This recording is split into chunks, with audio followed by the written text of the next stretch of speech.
Buenas tardes, ¿me escuchan? Sí, sí lo Sí, escuchamos. Sí, yo creo que ya el tiempo fue suficiente, pues ya entraron 34 personas. De igual forma voy a tratar de estar aceptando a los que traten de entrar por el celular. Ok. Entonces sin más preámbulo, comencemos con la presentación. Sí, Camilo, me confirman que sí pueden empezar. Listo. Entonces, buenas tardes, bienvenidos al núcleo integrador de neumonía del año 2020. Eh, Voy a empezar a presentar las diapositivas y me avisan si se ven.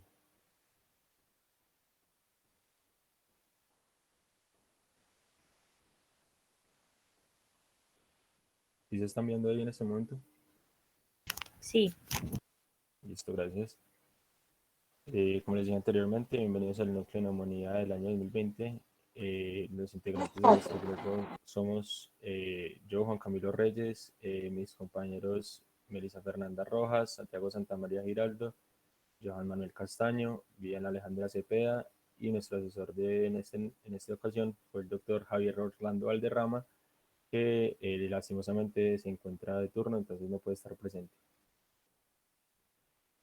Bueno, entonces como tal tenemos en esta presentación tenemos como primera instancia la epidemiología de la enfermedad, de segundo la etiología, continuando con la patología, después seguido por las características clínicas, cómo se clasifican los pacientes, el diagnóstico, después de este los criterios de hospitalización, criterios para entrar a UCI y criterios para dar de alta.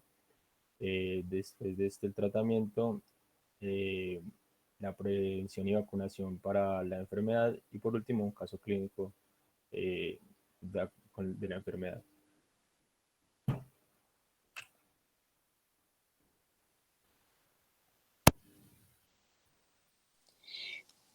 Bueno, la neumonía es el proceso inflamatorio del tejido parenquimatoso pulmonar desencadenado por diversas especies de bacterias, virus, hongos o parásitos.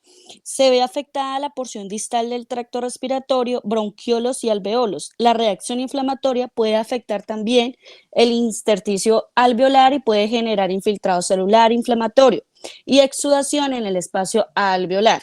El complejo de síntomas y signos de compromiso del tracto respiratorio inferior, respuesta inflamatoria sistémica y se puede catalogar como neumonía adquirida en la comunidad en pacientes que no se encuentran hospitalizados o en aquellos hospitalizados en quienes los síntomas y signos ocurren en las primeras 48 horas de su ingreso.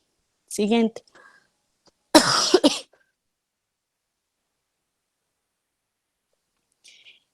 Epidemiología. Entonces, en los estudios adelantados en Europa y Norteamérica, se ha podido establecer que la incidencia de la neumonía adquirida en la comunidad está entre 1 y 11 por 1.000 habitantes por año, cerca de 4 millones de casos nuevos al año.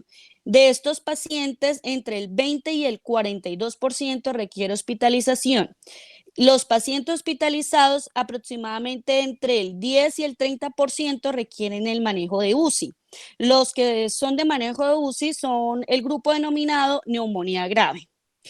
En el mundo, la neumonía adquirida en la comunidad es la sexta causa de mortalidad general y la primera causa de mortalidad por enfermedades infecciosas. La mortalidad atribuible a la neumonía adquirida en la comunidad es del 1 al 5% para los pacientes con tratamiento ambulatorio, de 5.7 a 25% para quienes requieren tratamiento hospitalario y asciende hasta el 50% para los pacientes que requieren UCI.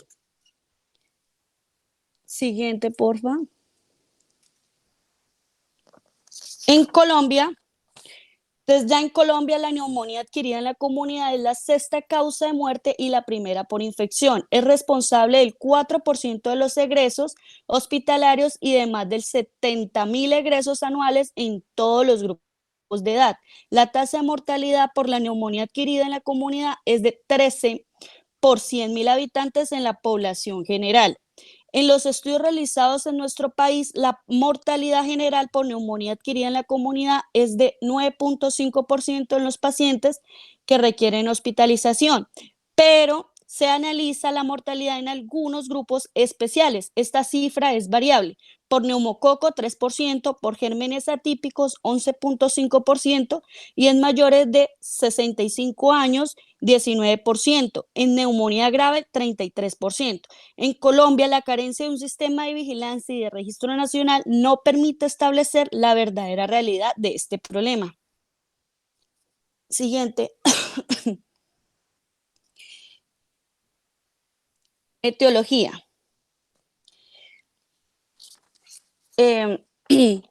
Cuando existe etiología definida de la neumonía adquirida en la comunidad, el microorganismo más frecuente aislado es el Streptococcus pneumoniae, 20 a 60%, seguido del Haemophilus influenza, 3 a 10%, Staphylococcus aureus, bacilos entéricos gram negativos, Mycoplasma pneumoniae, Chlamydophila pneumoniae, Legionella pneumophila y los virus y otros virus respiratorios. Siguiente, por favor.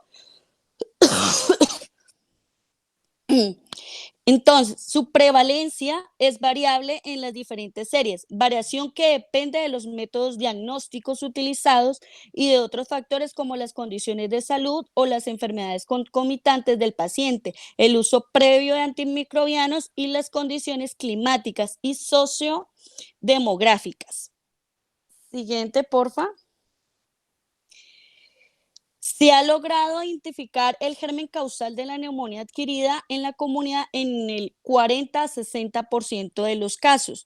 En muchos de los trabajos que se realizaron se describen infecciones mixtas por gérmenes usuales y virus y gérmenes atípicos.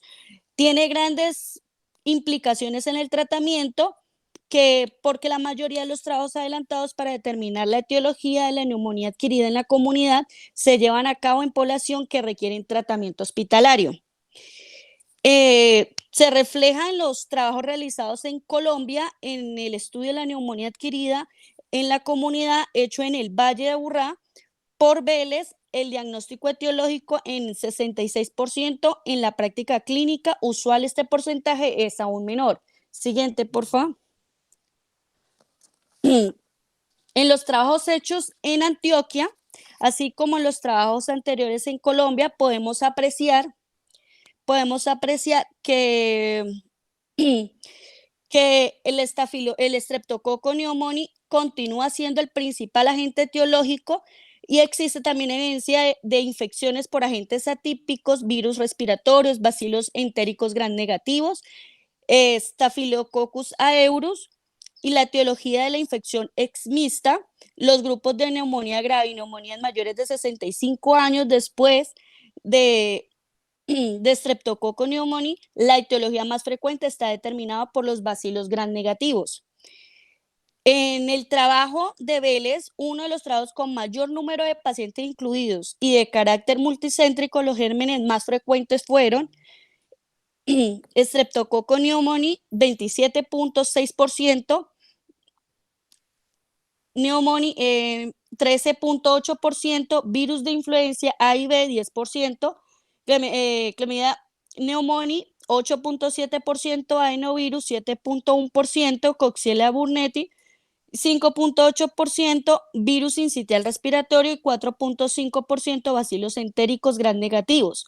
3.5% Mycobacterium tuberculosis, 2.9% Aereus, 2.6% neumofilia y 2% la etiología mixta se identificó en el 22% de los casos. Siguiente.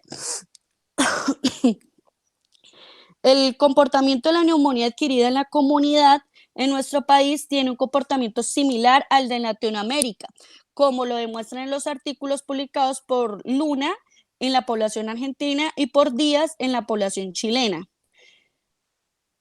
Se documentó una alta incidencia de gérmenes atípicos y virus respiratorios como causa de neumonía. Una diferencia entre los estudios realizados por estos dos autores y nuestros estudios es la alta frecuencia de la influenza y la Moraxella catarrhalis como agentes etiológicos. Siguiente. Existen ciertas condiciones clínicas ocupacionales, enfermedades concomitantes o factores sociodemográficos que en los pacientes con neumonía adquirida en la comunidad se consideran marcadores y no permiten interferir la etiología y definir la terapia empírica. Como podemos ver, sigue por favor.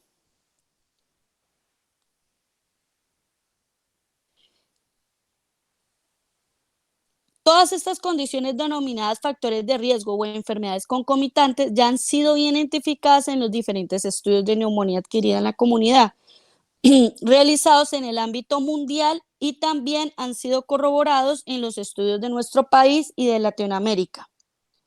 Ya en la etiología, ahora vamos a hablar un poco de la etiología del COVID.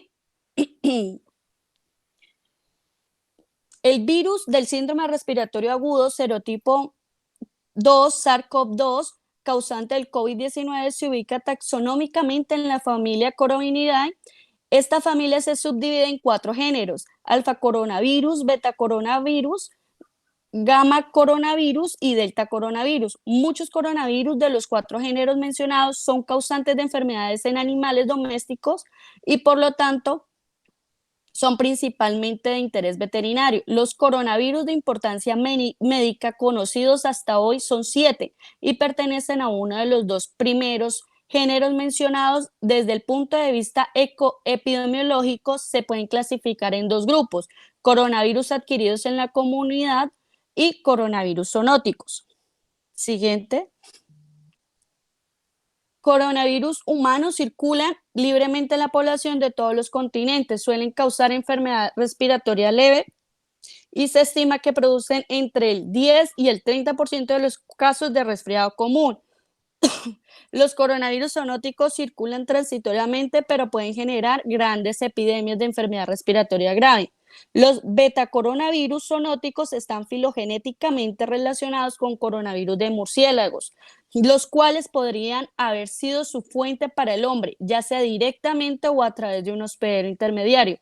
El intermediario para el SARS-CoV fue la civeta, un animal silvestre del grupo de los vivérridos, y para el MERS-CoV fue el dromedario.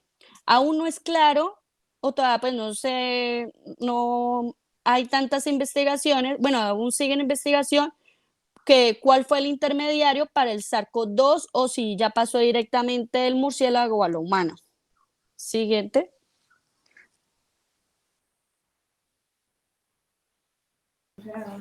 Bueno, entonces ahora hablaremos un poco de la fisiopatología de la neumonía.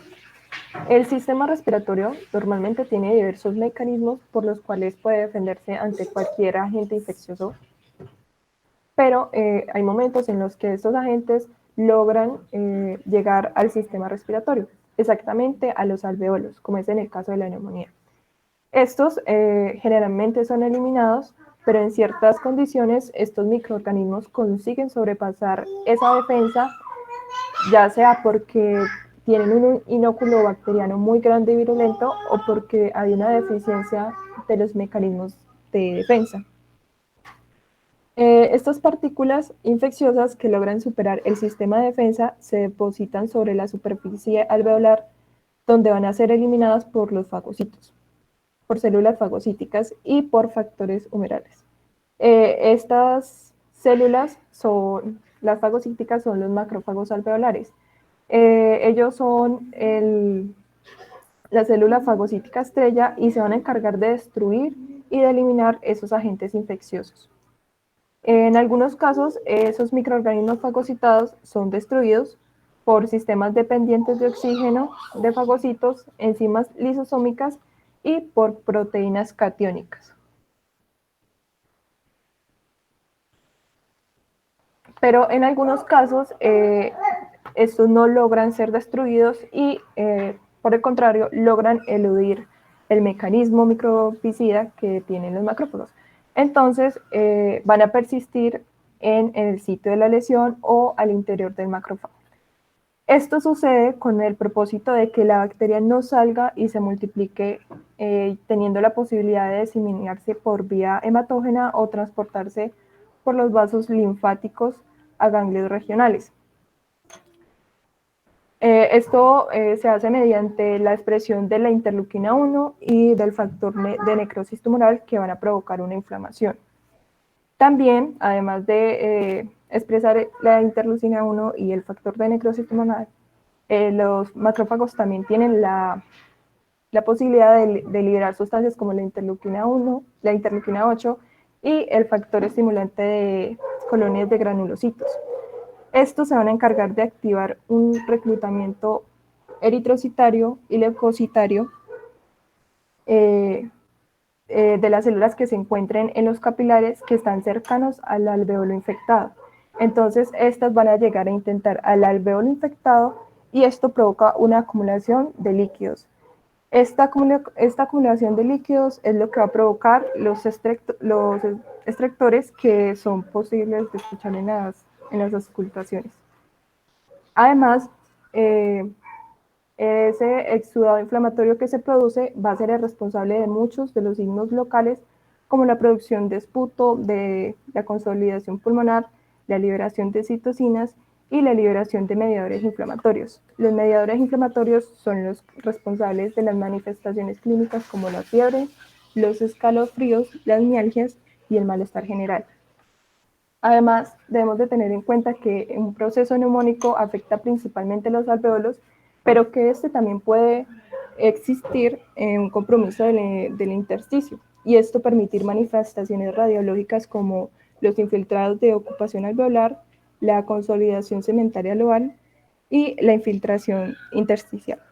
Es importante también recalcar que cuando la neumonía no tiene una buena resolución, no se soluciona, es decir, que no se eliminan los restos de las bacterias y demás sustancias propias de la inflamación, se puede producir una destrucción y necrosis del parénquima pulmonar.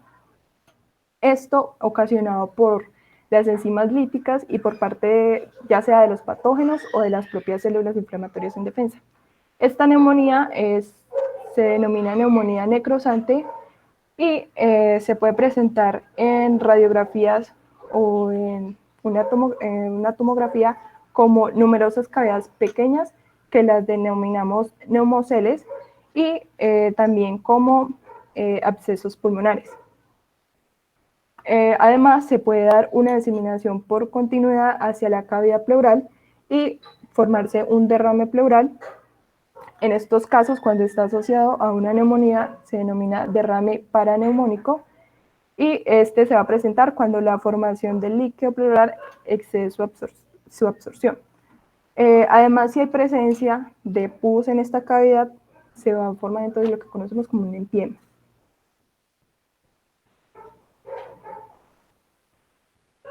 Aquí estas imágenes nos permiten ver la diferencia entre un empiema, un neumatocele y un absceso pulmonar.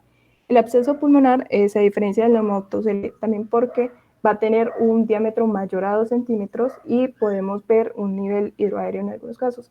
El neumatocele va a tener un diámetro menor a 2 centímetros y ya en el empiema podemos ver la imagen como una acumulación ya de pus.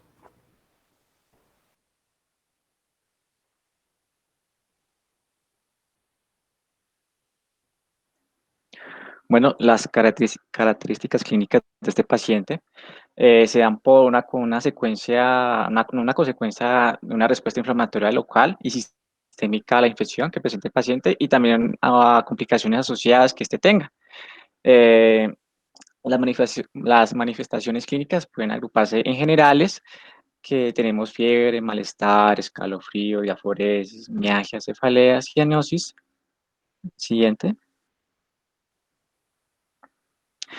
También por el compromiso del tracto respiratorio inferior, el cual puede presentar tos, disnea, presencia de expectoración purulenta o hemotoica, dolor torácico de características pleuríticas y anomalías en la auscultación pulmonar. También puede variar según el agente etiológico la respuesta del huésped, el cual puede presentar una consolidación pulmonar, un compromiso más difuso. Siguiente. También las asociadas a complicaciones que tenga el paciente, como falla respiratoria, sepsis, choque séptico, difusión orgánica múltiple, síntomas de derrame pleural e infección extrapulmonar.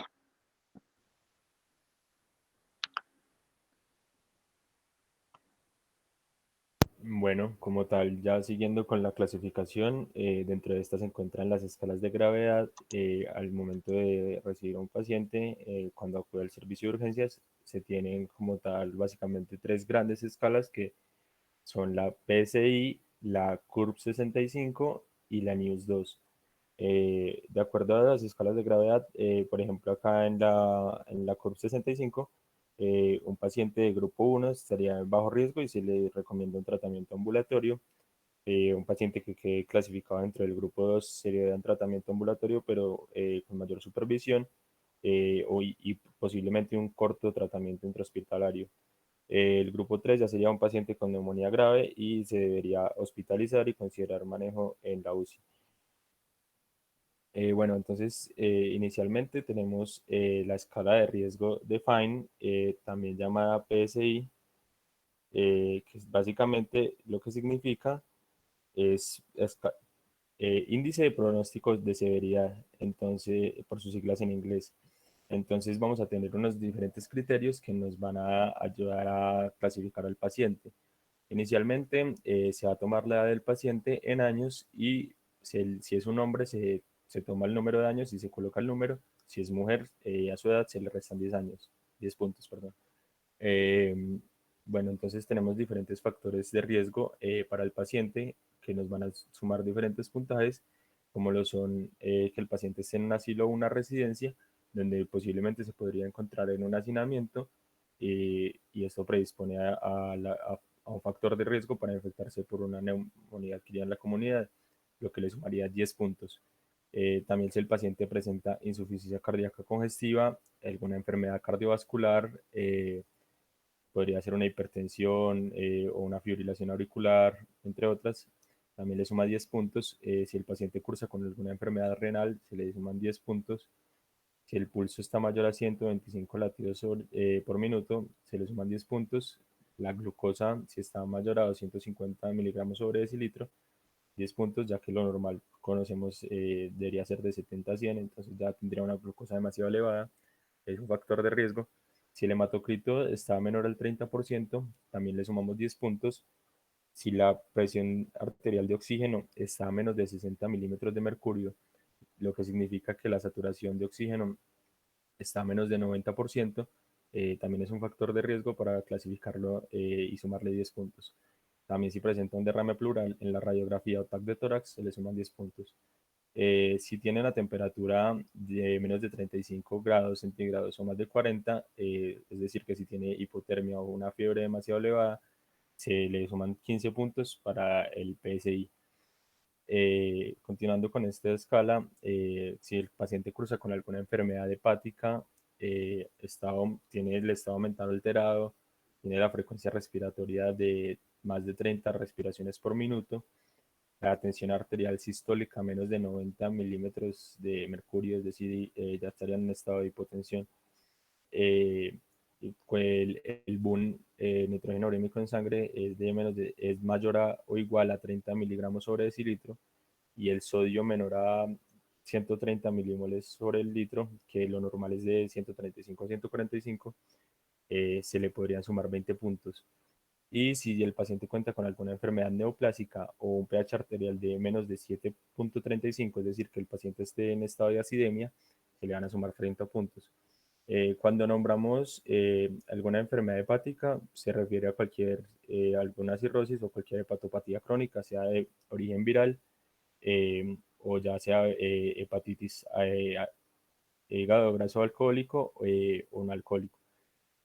Cuando hablamos de enfermedad neoplásica, podemos tener que se considera como cáncer a todo tipo de cáncer, excepto el que es basal o escamoso de piel, es decir, cualquier carcinoma que ya esté en fase in situ y esté afectando el epitelio en su totalidad, que haya sido diagnosticado en dicho año o el año previo.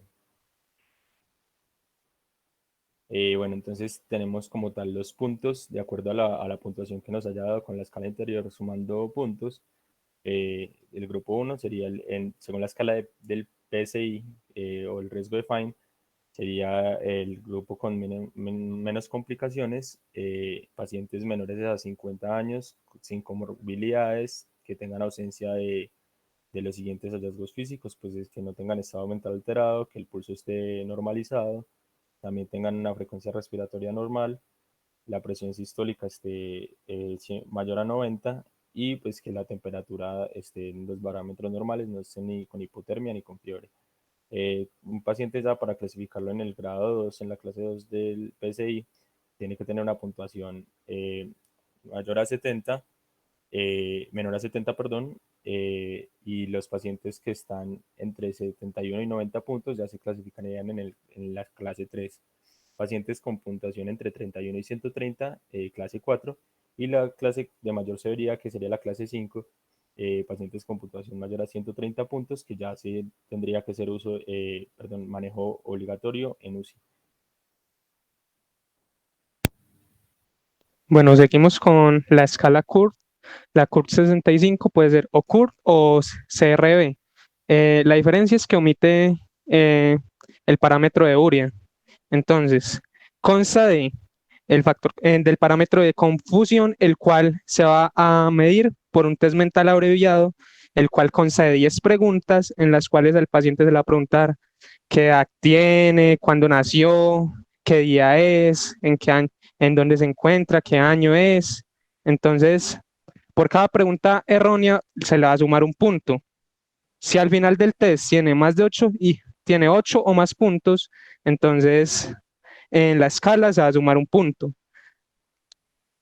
Luego seguimos con la urea. Entonces, la urea se puede tomar como BUN o como urea. La urea, si es mayor a 44 miligramos sobre decilitro, y si es BUN, tiene que ser mayor a 19 miligramos sobre decilitro para puntuar. Luego seguimos con la frecuencia respiratoria. Esta tiene que ser mayor a 30 por minuto. La presión arterial puede ser o sistólica o diastólica. La sistólica va a ser menor a 90 y la diastólica igual o superior igual o menor a 60. Y ya la edad, si tiene 65 años o es mayor a 65, va a puntuar. Entonces,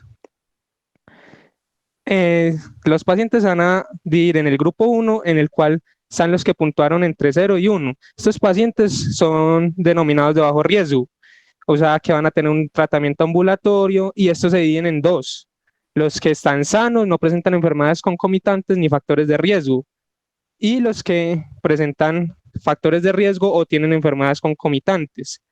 Luego seguimos con el grupo 2, el riesgo moderado. Estos van a ir en tres categorías. Uno son los pacientes que puntuaron entre 0 y 1, pero tienen condiciones socioeconómicas de riesgo.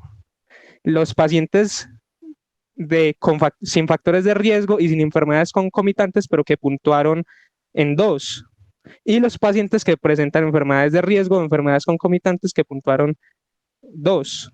Estos, por lo general, se recomienda un manejo hospitalario, pero no un ingreso a la UCI. Esos ya son el grupo 3, el cual sigue, que son los pacientes denominados con neumonía grave que puntuaron superior a 2. Entonces, estos se dividen entre en los que no presentan factores de riesgo ni para Pseudomonas aeruginosa ni para Staphylococcus aureus.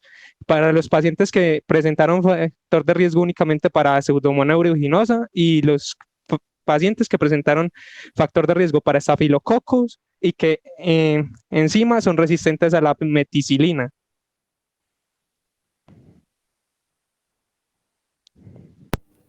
Bueno, como tal, continuando con otra escala de gravedad, otros criterios, se tendría como tal la NEWS 2, que significa National Early Warning Score 2, que fue creada en Reino Unido por la NHS. En 2012 se creó la NEWS 1, que fue inicialmente creada con fines de evitar paros cardiorrespiratorios cuando llegaba el paciente a urgencias por neumonía.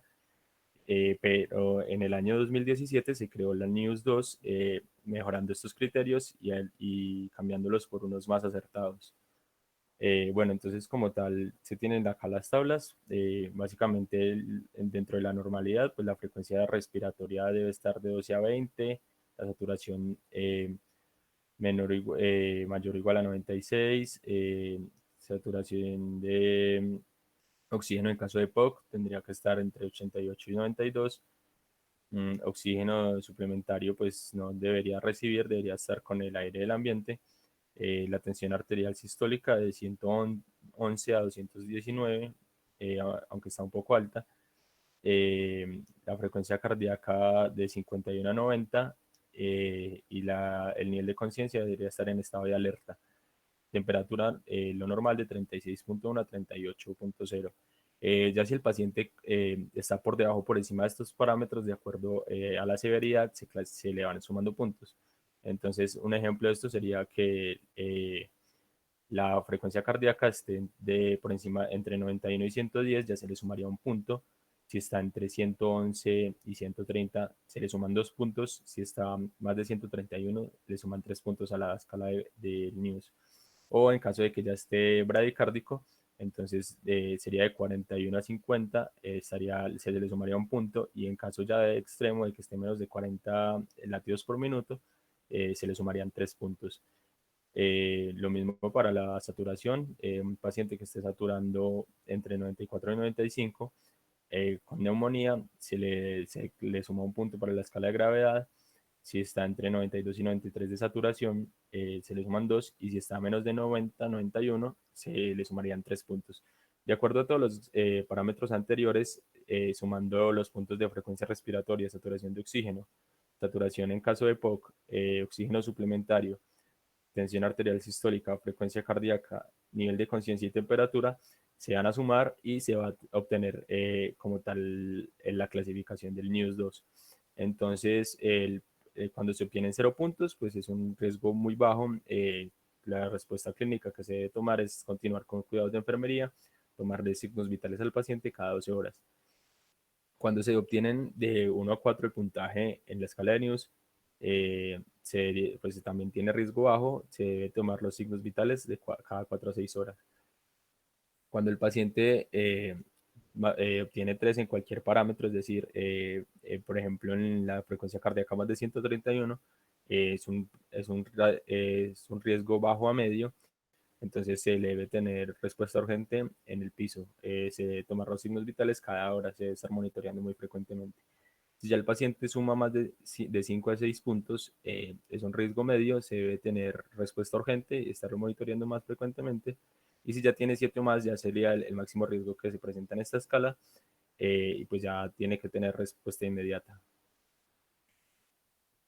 Bueno, continuando acá con el diagnóstico, se tiene que, pues como lo nombraron anteriormente mis compañeros, la neumonía es una patología causada muy frecuentemente por microorganismos como lo son el Streptococcus pneumoniae, el Staphylococcus aureus.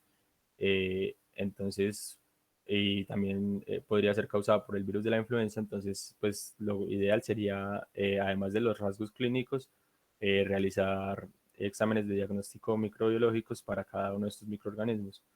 Inicialmente, pues se deben tener en cuenta los signos y síntomas de una infección respiratoria aguda baja, ya que principalmente y como primera instancia la neumonía empieza afectando los alvéolos. Eh, entonces el paciente pues debe presentar tos, esputo purulento y disnea como de forma principal.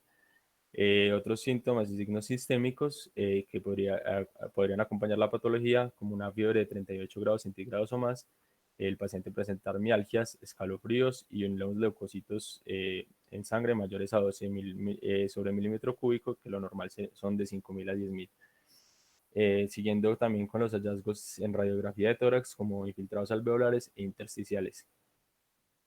También se pueden observar en un ataque. Bueno, entonces, continuando con el diagnóstico, que no exista otra comorbilidad causante de esta sintomatología, es decir, que no se confunda con alguna otra patología. Por ello se deben hacer los cultivos y la distinción de Gram desde la parte del laboratorio de microbiología. Que no presente alteraciones del estado mental, de deglución, y no presente reflejo nauseoso o incluso obstrucción gastrointestinal causada por una inflamación en los bronquios principales o en la tráquea. Bueno, como tal, según las guías de la IDSA, se recomienda no hacer tinción de Gram ni cultivo para pacientes con neumonía adquirida en la comunidad. por sus siglas en inglés CAP, con tratamiento ambulatorio. Es decir, es un paciente que tiene bajo riesgo, entonces no se le debería hacer cultivo ni tinción de Gram, ya que se gastarían recursos y pues tiene poca evidencia. Se recomienda obtener un cultivo y una tinción de Gram de un paciente que esté siendo pretratado para evitar un contagio. La rutina de diagnóstico inicialmente es cultivo y Gram. De forma individual no se han evidenciado mejores resultados en pacientes con pruebas microbiológicas adicionales, es decir, lo principal es analizar esto, no como tal ir a analizarle esputo, sangre, entre otros. También, según la IDSA, pues es complejo obtener una muestra válida de esputo, ya que, como vieron anteriormente, pues el esputo puede ser clasificado en mucoso, mucopurulento y purulento. Entonces, básicamente el esputo puede estar demasiado mucoso, entonces puede tener poca muestra de microorganismos, o ya cuando la infección es severa, entonces podría estar acompañado de otros microorganismos que no estén causando como tal la neumonía y podría dar sesgos y falsos positivos. Esto limita pues el impacto y la gestión de los pacientes. El rendimiento del diagnóstico se ve afectado dependiendo del microorganismo, la recepción del antibiótico y el entorno. Como sabemos, pues todos los organismos son diferentes y todos los cuerpos reaccionan diferente a cada microorganismo y al tratamiento que esté recibiendo. Entonces, eh, como tal, no se debería hacer prueba de esputo. Solo se recomienda obtener esputo para realizar Gram y cultivo en pacientes con factores de riesgo para infecciones por Staphylococcus aureus resistente a la meticilina, que es MRSA, sus siglas en inglés, o neumonía aeruginosa.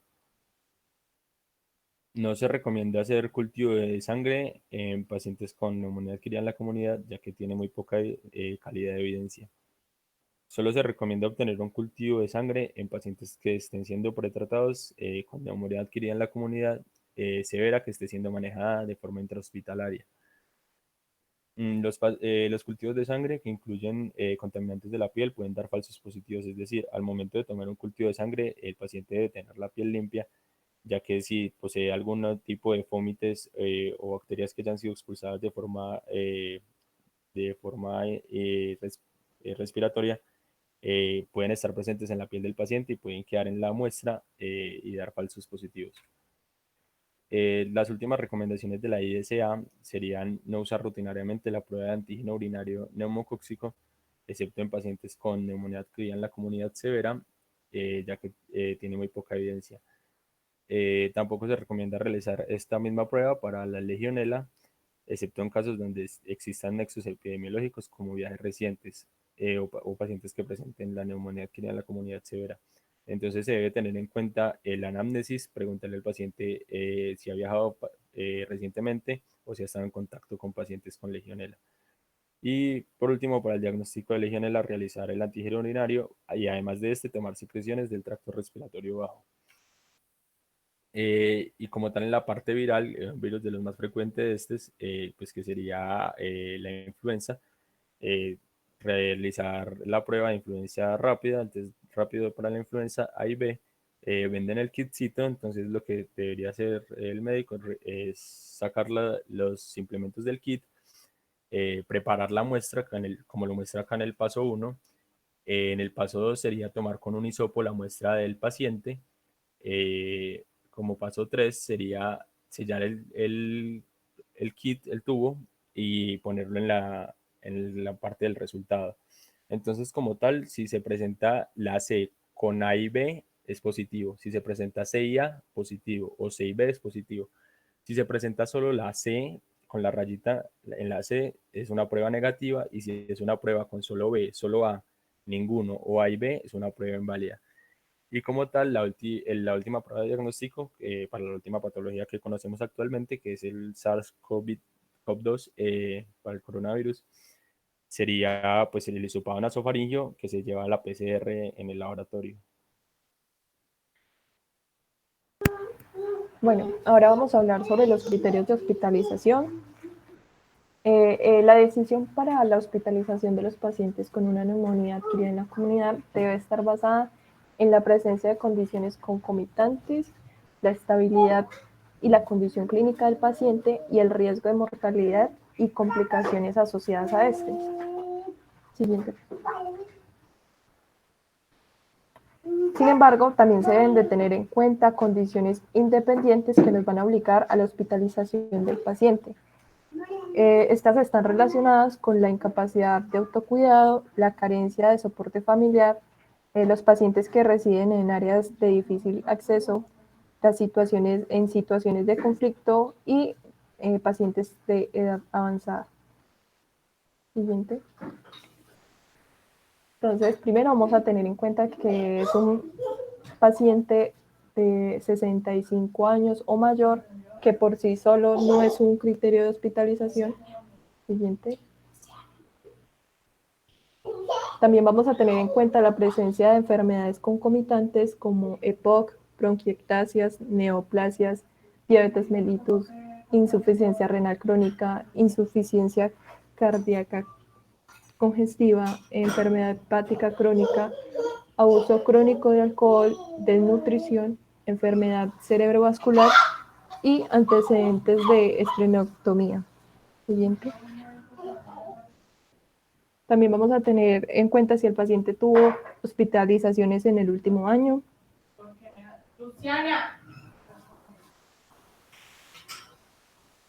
Vamos a tener en cuenta los hallazgos físicos, que tenga una frecuencia respiratoria mayor a 30 latidos, respiraciones por minuto, una presión diastólica menor a 60 miligramos de mercurio o una presión sistólica menor a 90.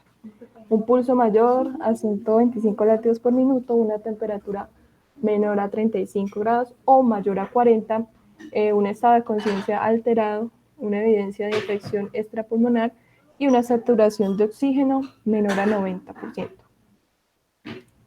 También vamos a tener en cuenta los hallazgos del laboratorio que presenten unos leucocitos menor a 4.000 o mayor a 30.000. También unos neutrófilos menor a 5.000, a 1.000, perdón.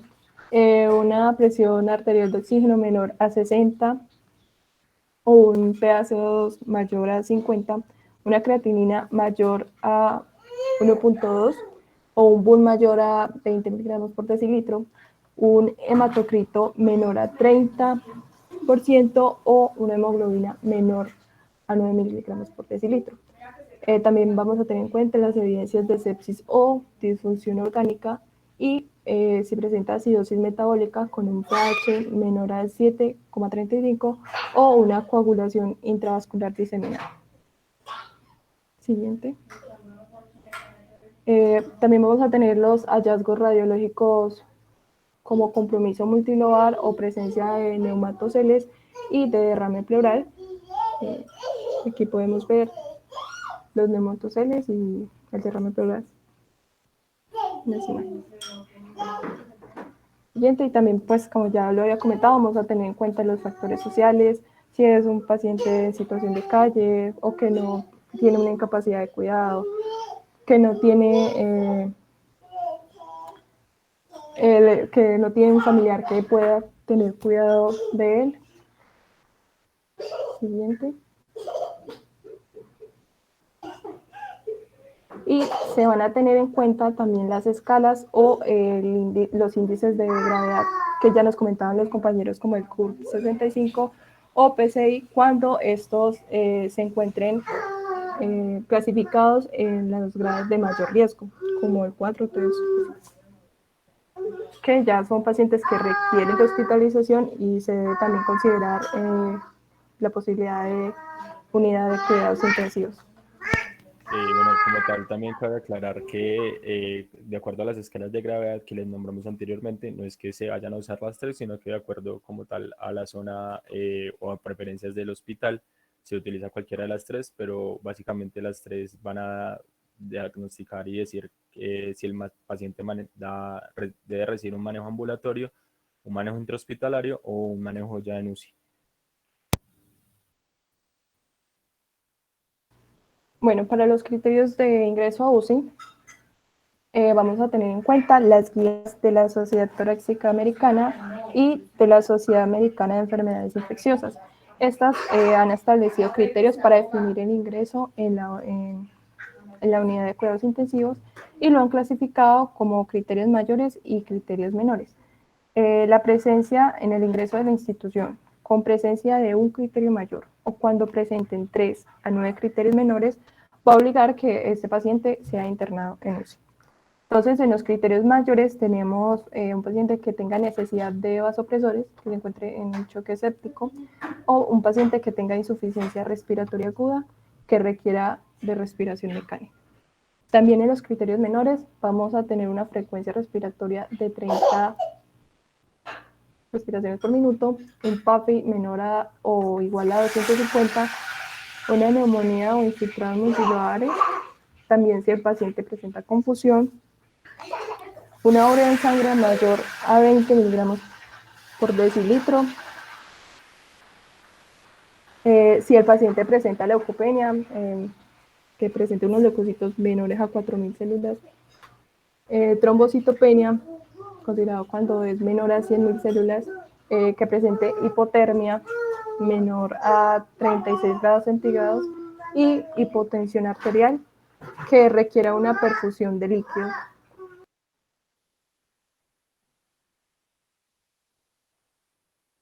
Bueno, ya para los criterios de alta del paciente, van a requerir que tenga una estabilidad clínica, que tenga un pulso menor a 100 latidos por minuto, una respiración menor a 24 respiraciones por minuto, una temperatura menor a 38, una tolerancia vía oral, un estado mental normal o previo y una PO2 mayor a 60 o una saturación mayor a 90. Bueno, en el tratamiento, aparte de el manejo farmacológico, se toman unas medidas generales para el manejo del paciente. ¿Cuáles son? La terapia respiratoria, la suplencia de oxígeno para alcanzar una saturación mayor a 90, un monitoreo hemodinámico, hidratación y balance electrolítrico y manejo de enfermedades concomitantes. Ya con el manejo farmacológico, entonces se tienen en cuenta principalmente 2 factores: el agente etiológico y la clasificación del paciente, que la clasificación se puede hacer con una de las escalas que ya hablamos previamente. Entonces, ¿cuándo se debe iniciar el tratamiento farmacológico? Es recomendable para mejorar el pronóstico y reducir la mortalidad, iniciar el tratamiento en las primeras 6 horas después de haber diagnosticado al paciente con neumonía, haya o no identificado el agente etiológico causante de esta. Entonces, en el grupo 1, respecto a la escala de CURB, el tratamiento suele durar una semana. En el grupo 2 dura 2 semanas, aunque pues si sigue presentando enfermedades concomitantes, el paciente se agrava, pues se le sigue tratando generalmente una semana más. Y el grupo 3 ya puede durar hasta 21 días hasta que se le dé alta. Entonces, en el esquema de tratamiento, entonces se divide entre el tratamiento empírico y el tratamiento farmacológico dirigido. Entonces, el empírico es cuando aún no hemos identificado el agente etiológico causante de la neumonía. Entonces, aquí en Colombia se recomienda realizar este tratamiento con un beta-lactámico y un macrólido. Ya también, si es tratamiento empírico, se recomienda no usar ni quilononas ni cefalosporinas de tercera generación porque estas pueden generar resistencia. Por ejemplo, resistencia contra la tuberculosis, contra el bacilo de la tuberculosis. Entonces, sigamos con el tratamiento por grupos. Entonces, en el grupo 1, el tratamiento es ambulatorio, los pacientes toleran la vía oral y entonces se dividen entre los que no tienen factores de riesgo, entonces estos solamente se tratan con amoxicilina o claritromicina o acitromicina, y en caso de presentar alergia, resistencia o intolerancia, entonces se usa moxifloxacina o levofloxacina. Para los pacientes con factores de riesgo de enfermedades concomitantes, entonces va a ser amoxicilina con claritromicina. También se puede cambiar la claritromicina por acitromicina. Las alternativas en caso de emergencia siguen siendo moxifloxacina, levofloxacina o cefuroxima en caso de presentar alergia a la amoxicilina o resistencia. Luego seguimos con el grupo 2. Estos pacientes, como ya habíamos hablado, están hospitalizados y no toleran vía oral, generalmente. Entonces, todo el tratamiento va a ser intravenoso. Entonces, el tratamiento de primera línea, como habíamos hablado, se recomienda un betalactámico y un macrólido. Entonces, podemos usar penicilina cristalina con claritromicina. En caso de alergias, entonces se usa ampicilina con sulbactam o la moxifloxacina o la levofloxacina. Esto es para pacientes sin factores de riesgo ni enfermedades concomitantes. Ahora los pacientes con factores de riesgo para bacilos gram negativos, el tratamiento de primera línea es ampicilina con sulbactam más claritromicina. En el tratamiento alternativo en caso de alergias, entonces es cefuroxina con claritromicina o moxifloxacina o levofloxacina. Luego seguimos con los pacientes con factores de riesgo para neumococo y que sean resistentes a las penicilinas. Entonces el tratamiento se hace con ceftriaxona con claritromicina y en caso de alergia pues se sigue usando la moxifloxacina y la levofloxacina. Vamos con el grupo 3, los pacientes en UCI. Entonces, estos también siguen siendo vía intravenosa porque obviamente no toleran la vía oral. Entonces, estos se dividen entre los que no tienen factores de riesgo ni para Pseudomonas aeruginosa ni para Staphylococcus aureus. Entonces, el tratamiento de primera línea se usa ampicilina con sulbactam unido a claritromicina o oseltamivir y ya se puede usar o vancomicina o ni linezolid.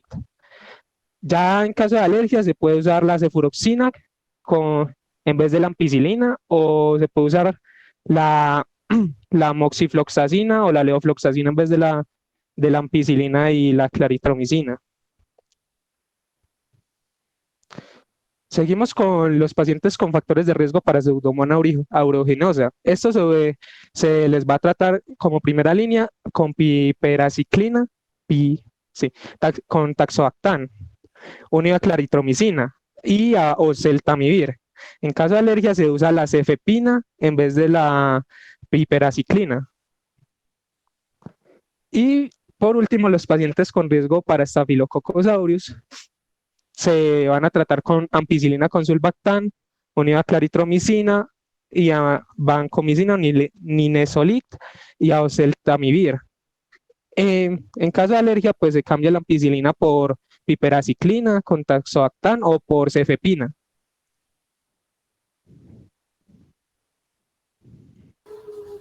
Bueno, para la prevención vamos a tener en cuenta que en pacientes que presenten una neumonía o unas personas que tengan una mayor vulnerabilidad a las infecciones, o sea, que presenten factores de riesgo o de enfermedad concomitantes, es importante que implementen cambios en los hábitos de vida.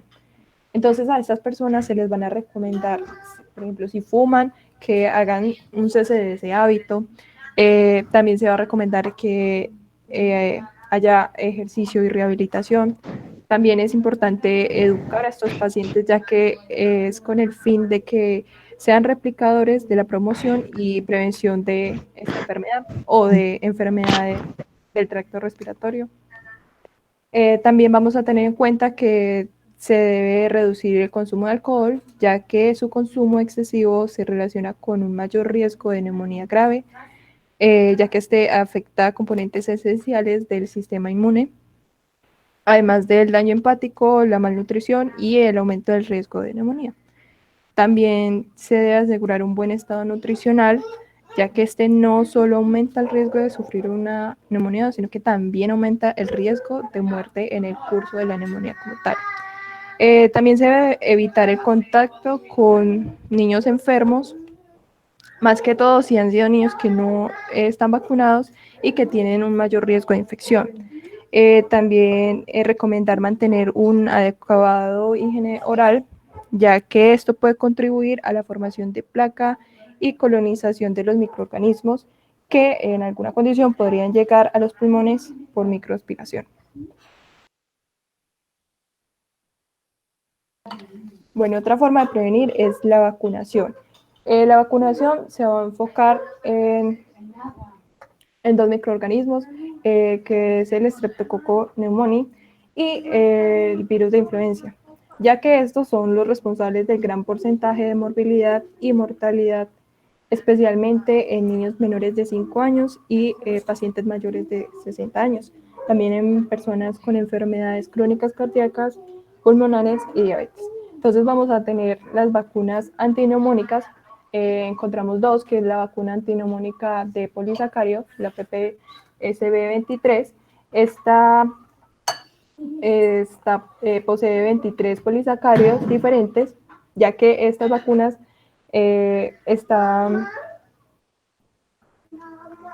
presentan una eficacia del 60 al 70%, son más efectivas para prevenir la neumonía por bacteremia.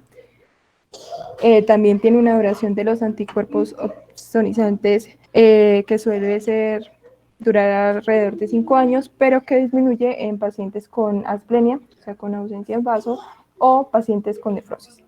Esta vacuna no es efectiva en pacientes menores de 2 años y que presenten inmunodeficiencias, ya que no siempre desarrollan los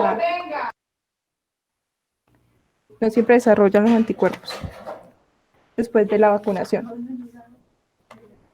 También, no, sí, devuélvete.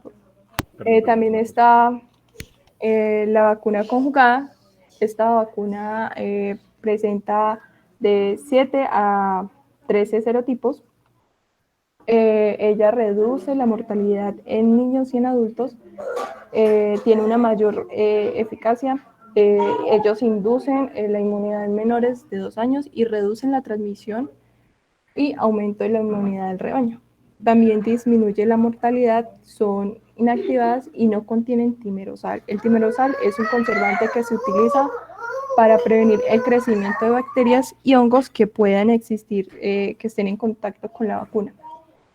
Entonces, en general, se recomienda una vacuna, ya sea la de 13 serotipos o la de 23 serotipos, y después la vacuna siguiente, con una diferencia de 8 semanas. También se recomienda unas 2 dosis ya sea de las 13 serotipos a niveles, ya que estos representan niveles altos de anticuerpos. No está recomendado hacer una doble dosis de la vacuna PPS23, ya que esto puede, al contrario, representar unos menores niveles de anticuerpos. Las recomendaciones para la vacuna antineumónica de polisacario es en pacientes mayores de 19 a 64 años con condiciones de riesgo, pacientes mayores de 65 años, pacientes que presenten enfermedades de base y paciente que se encuentre en programas de riesgo vascular. La vacuna conjugada está recomendada en adultos mayores de 19 años que no han recibido previamente una vacuna de 13 valencias y en adultos mayores de 50 años. Siguiente. También está la vacuna para el virus de la influenza.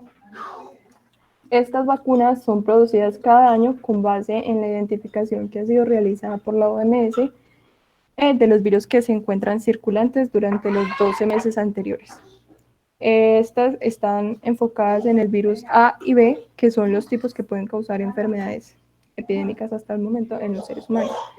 También se dispone de una vacuna trivalente inactivada contra la influenza, tanto para los virus tipo A, H1N1, H3N2 y para el virus tipo B. Estas vacunas están recomendadas en adultos especialmente mayores de 50 años, personas que tengan enfermedades de base, personas que residen en hogares de ancianos, también para el personal de salud, personas que fueron recientemente hospitalizadas, en embarazadas que se encuentran en el segundo y tercer trimestre y la revacunación anual. Siguiente.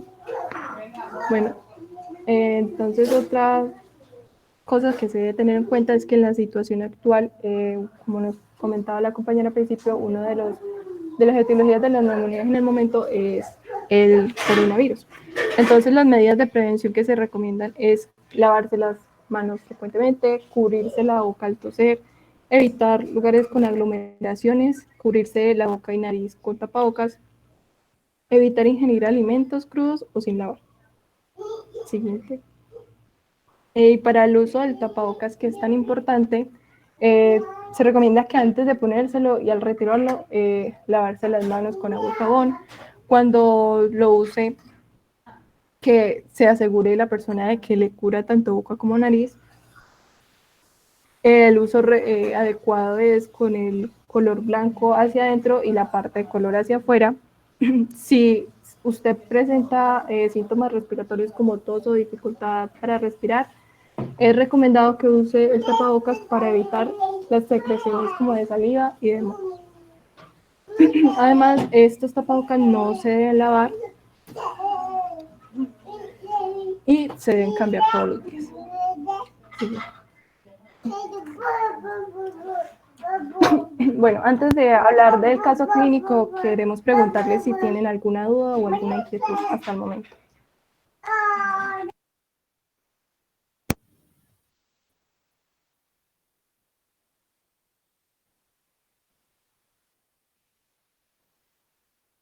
Bueno, entonces, como al parecer no tienen dudas, entonces seguimos con el caso clínico.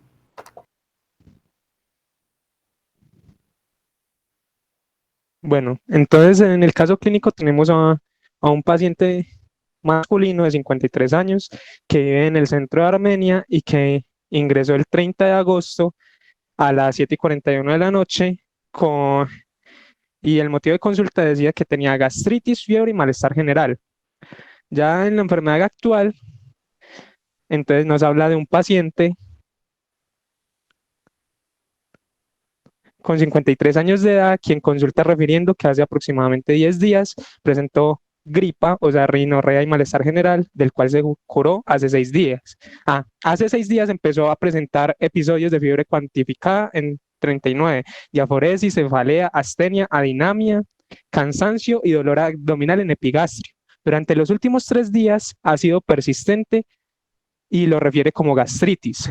No ha podido conciliar el sueño y el día de hoy refiere sensación de dificultad respiratoria, la cual es el motivo por el que consulta.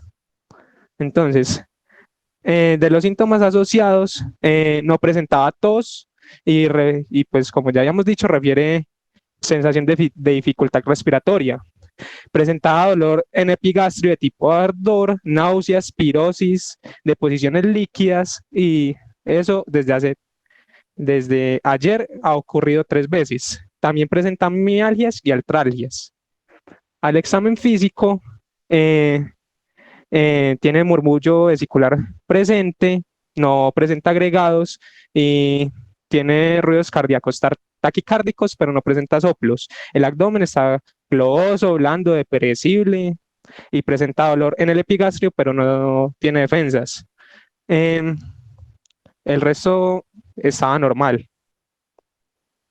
Los signos vitales, entonces tenía una tensión arterial de 130/70, una TAM de 90, una frecuencia cardíaca de 110, una frecuencia respiratoria de 30, una temperatura de 37 grados, una saturación de 84 y tenía una escala de dolor 2.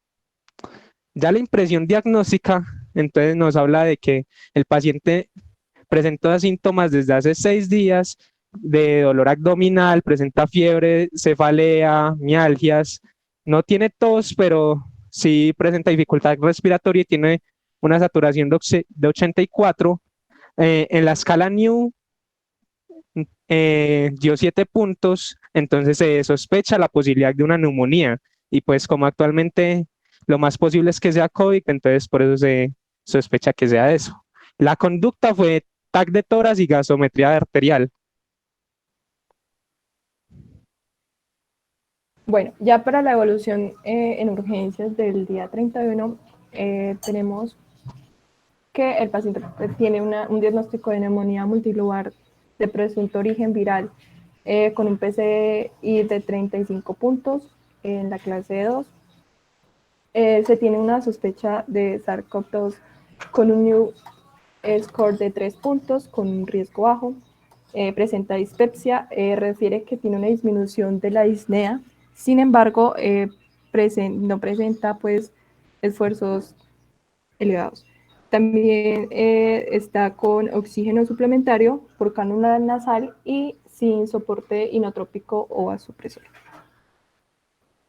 Siguiente. Entonces tenemos un paciente en regulares condiciones, afebril, hidratado, con ruidos cardíacos rítmicos, ruidos respiratorios disminuidos, con un abdomen blando, sin dolor, extremidades móviles, sin focalización neurológica. Siguiente. En los laboratorios tenemos un hemograma con linfopenia relativa, el resto está en condiciones normales.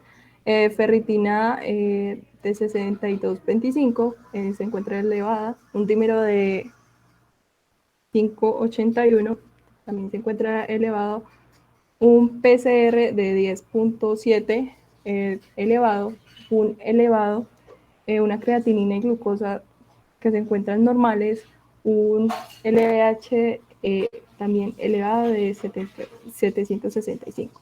Este paciente con adecuada evolución clínica, aún dependiente de oxígeno suplementario y continúa con un manejo médico propuesto. En la conducta es una dieta según tolerancia a suspender líquidos endovenosos, el uso de catéter venoso, dexametasona, enoxaparina, acetaminofén, omeprazol y se realiza una monitorización cardíaca continua. Siguiente.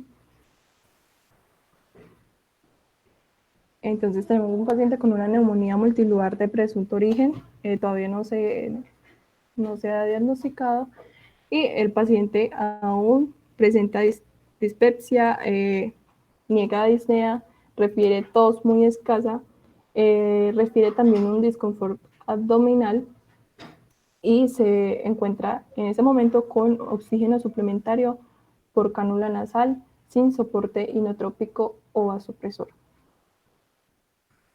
Hasta ese momento todavía no se tenían los resultados confirmatorios de que se tratara de un SARS.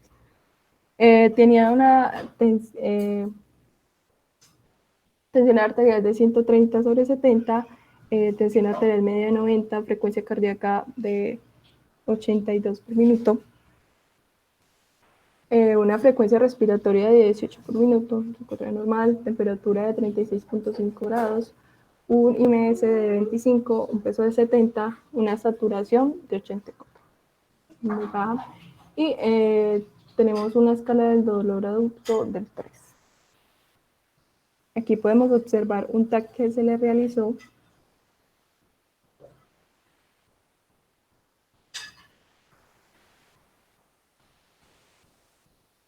Un ataque.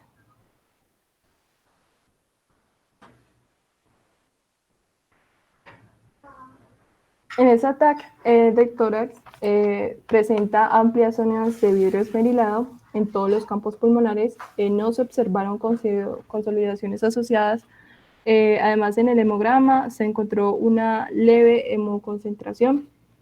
El PUN y creatinina se encontraron en los límites normales. El dímero D continúa elevado, el LDH también elevado, la PCR continúa elevada y tiene una saturación de oxígeno de 84% y un FIO2 de 21%.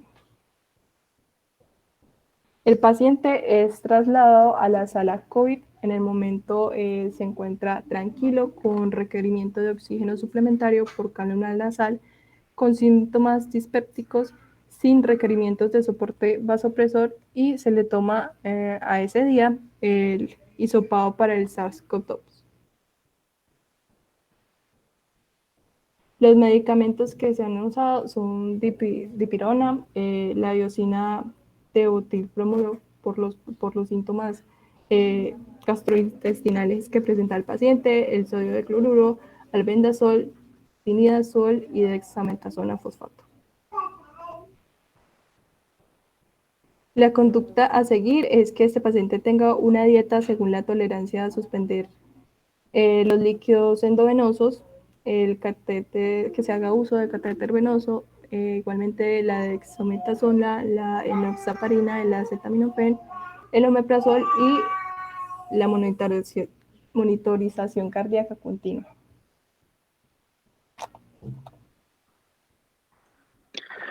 Bueno, el día 1 de septiembre a las 21:15 p.m., su gente aún está con un diagnóstico de neumonía multilobar de presunto origen viral con un PSI de 53, aún está en clase 2.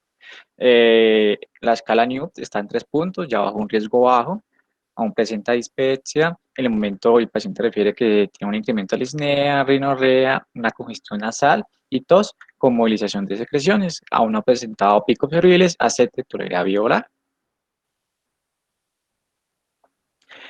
Tiene una tensión arterial de 128/70, una tensión arterial media de 89, una frecuencia cardíaca de 90 por minuto, una frecuencia respiratoria de 96, una temperatura de 36 grados centígrados, una saturación de 90 y una escala de dolor cuantificada a 2.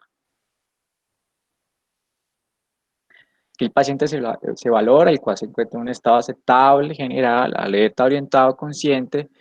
En la cabeza y cuello está nomocéfalo, tiene una mucosa oral húmeda, las conjuntivas están nomocrómicas, escleras anitéricas, las pupilas están bien nomoreactivas, el cuello sí está sin adenopatías, no presenta ingurgitación yugular, la tráquea está central. En el corazón y los pulmones presenta ruidos cardíacos rítmicos regulares, sin estatonos, unos ruidos respiratorios como orgullo vesicular disminuido, sin agregados pulmonares, con leve taquinea. El tórax está simétrico con una adecuada expansión. El abdomen está blando, no doloroso a la palpación superficial o profunda, no presenta signos de irritación peritoneal, no se palpan visceromegalias y tiene ruidos peristásticos presentes. Las extremidades están simétricas, subtróficas, no presenta edema, tiene un llenado capilar menor a 2 segundos y presenta pulsos periféricos. En la parte neurológica tiene un Glasgow de 15/15, sin déficit motor o sensitivo, y la piel está sin lesiones patológicas. Ya en la evolución, está un paciente masculino en la sexta década de la vida con clínica de una neumonía de probable etiología viral, con una evolución estacionaria, con requerimientos de alto flujo de oxígeno para lograr unas saturaciones adecuadas, no requiere soportes adicionales, debe continuar un manejo en área de COVID por alto riesgo de falla ventilatoria y un deterioro clínico. Hoy día 3 de terapia con corticoide y anticoagulación, inhaloterapia e incentivo respiratorio, se indica un inhibidor de bomba de protones para la sintomología gastrointestinal que persiste aún en el paciente. Se continúa activo protocolo institucional para brindar información a familiares. La conducta se le manda oxígeno por alto flujo, una posición prono por 16 horas, morfina, una terapia respiratoria, gases arteriales y aún está pendiente el reporte del hisopado que se le tomó al paciente. Ya en el día 2, a las 21:17 p.m., aún el paciente está con neumonía multilobar de presunto origen viral, la escala PSI está igual, clase 2, sin embargo, la escala Newt Score subió a 7 puntos, hasta en alto riesgo. El paciente refiere a sentirse mejor, aunque todavía con uso de oxígeno suplementario, con máscara de no reinhalación, niega fiebre, tiene una adecuada tolerancia a la vía oral, tiene diuresis y deposiciones positivas. En los signos vitales tiene una presión arterial de 117/69, una presión arterial media de 85, una frecuencia cardíaca 82 por minuto, frecuencia respiratoria de 20, una temperatura de 36,8 grados centígrados, una saturación de 92 y no presenta dolor. Ya en la evolución, el paciente presenta una glucometría de 140 miligramos por decilitro, está alerta, orientado, afebril, hidratado, está con máscara de no reinhalación a 10 litros por minuto, no presenta signos de dificultad respiratoria en el momento, tiene la mucosa oral húmeda, con rosado pálida, tiene pupilas isocóricas no reactivas a la luz, no ingurgitación, no ruidos cardíacos rítmicos, insoplos con ruidos respiratorios disminuidos en ambas bases, con rocos asociados en todos los campos auscultados, el abdomen está blando, la palpación, no signos de irritación peritoneal, no masas palpables, en las extremidades están sin edemas y presenta pulsos, en el sistema nervioso central está sin alteraciones. Aquí el paciente tiene una alta sospecha por infección SARS-CoV-2, aún se espera el reporte del hisopado, está con manejo de anticoagulación, aún con terapia de corticoide e inhaladores con mejoría de cuadro clínico, aunque aún persiste con oxígeno suplementario, altos flujos, con máscara de no reinhalación. Se solicitan laboratorios de control para mañana y gases arteriales, el lactato. Está aislado, tiene un aislamiento respiratorio para aerosoles, gotas y de contacto en área COVID, en reposo, con cámara, con la cabecera a 30 grados, le mandan acetaminofén, omeprazol, desametasona, heparina de bajo peso molecular, salbutamol, bromuro de hipatropio, alprazolam, una noche con técnica de control, una glucometría prepandial con control de signos vitales y se solicita hemograma y gases arteriales. Dímelo de control para mañana. Siguiente.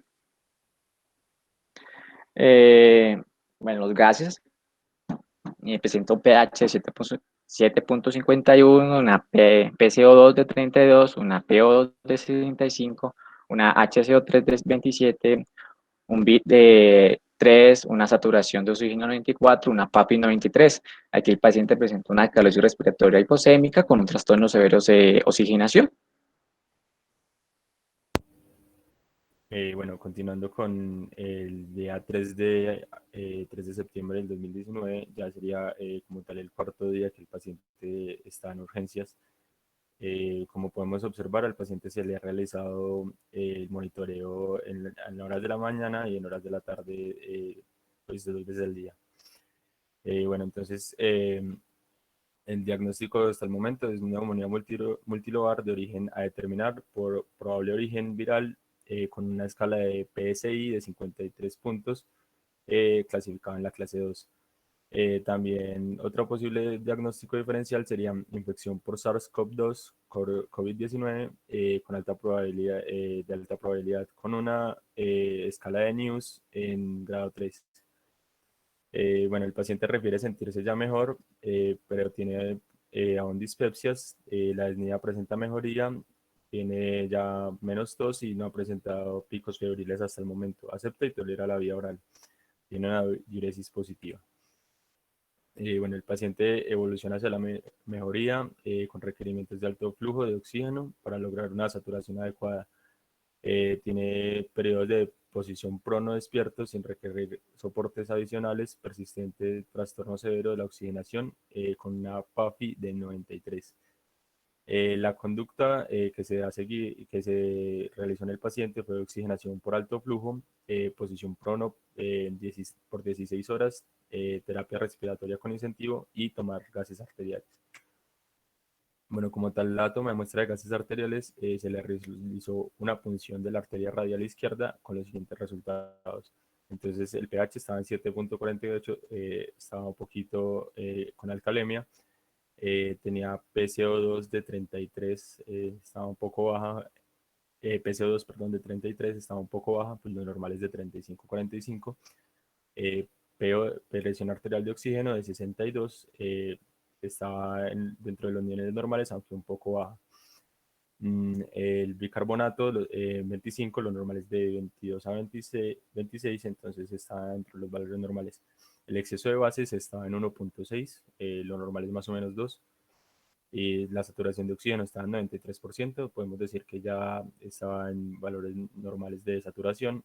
Podemos decir que se podría comparar con la PO2, que estaba en 62. El PAFI lo tenía en 89. Entonces, el paciente tenía alcalosis respiratoria hipoxémica con trastorno severo de la oxigenación. Bueno, como tal, la conducta a seguir fue administrarle al paciente cloruro de sodio al 0.9 en una bolsa por 100 mililitros. Bromuro de hipatropio, 20 microgramos por dosis a inhalar. Alprazolam, 0.25 miligramos por cada tableta acetaminofén 500 miligramos vía oral cada 8 horas, omeprazol 20 miligramos intravenosos cada 12 horas, dexametasona 6 miligramos intravenosos por día, heparina de bajo peso molecular 60 miligramos cada 12 horas. El salbutamol 100 microgramos por cada dosis, 3 puff cada 6 horas.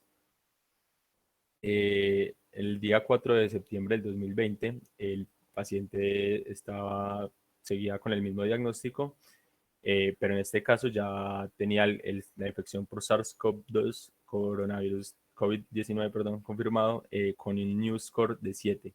Entonces, pues podemos ver que el día anterior tenía un New Score 2 de 3 puntos.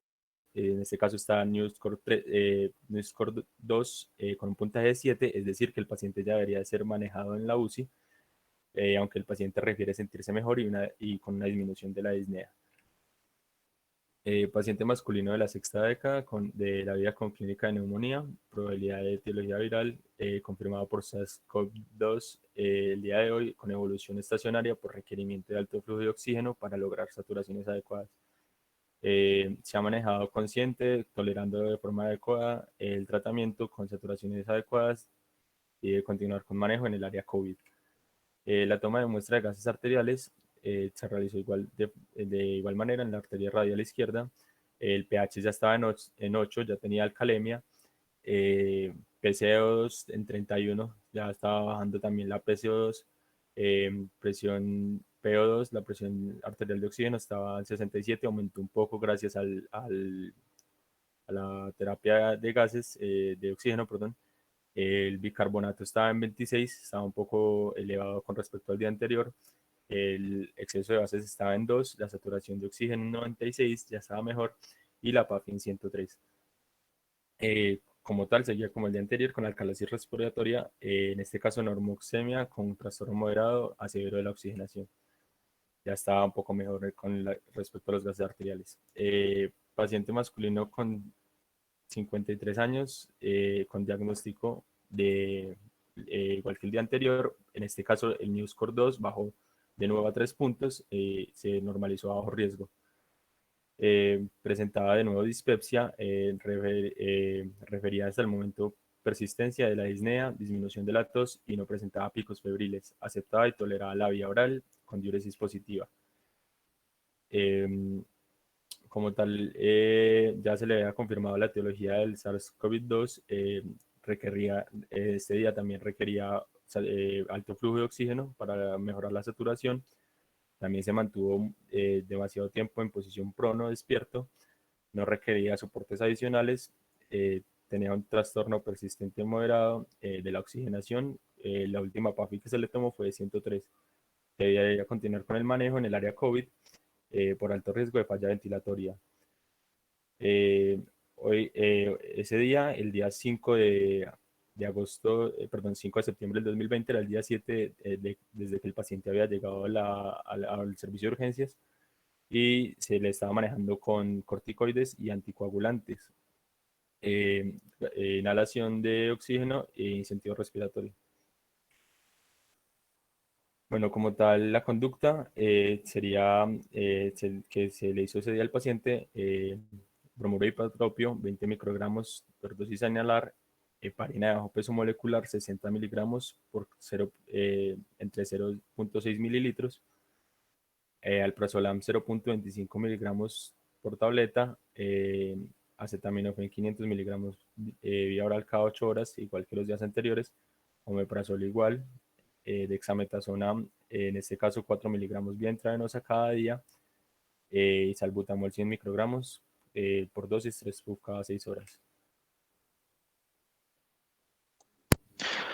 Bueno, el día 6 de septiembre, el paciente aún está con la escala de PSI, tiene 53 puntos, está en la clase 2, tiene una infección por SARS-CoV-2 confirmada, el New Score está a 7 puntos, aún está en alto riesgo. El paciente presenta dispepsia, de momento refiere persistencia de la disnea, una disminución de la tos con requerimiento de oxígeno suplementario de alto flujo, no ha presentado picos febriles, acepta y tolera vía oral, diuresis positiva. ¿Me están escuchando? Sí, Santiago. Ok. Tiene una evolución estacionaria por requerimiento de alto flujo de oxígeno para lograr unas saturaciones adecuadas con periodos de posición prono, despierto, la cual ha sido intermitente con mejora parcial de oxígeno. Se continúa manejo en área COVID por alto riesgo de falla ventilatoria y deterioro clínico. Se le manda dieta blanca, monitorización continua en intermedios COVID, una oxigenación por alto flujo, una posición por 16 horas, terapia respiratoria con incentivo.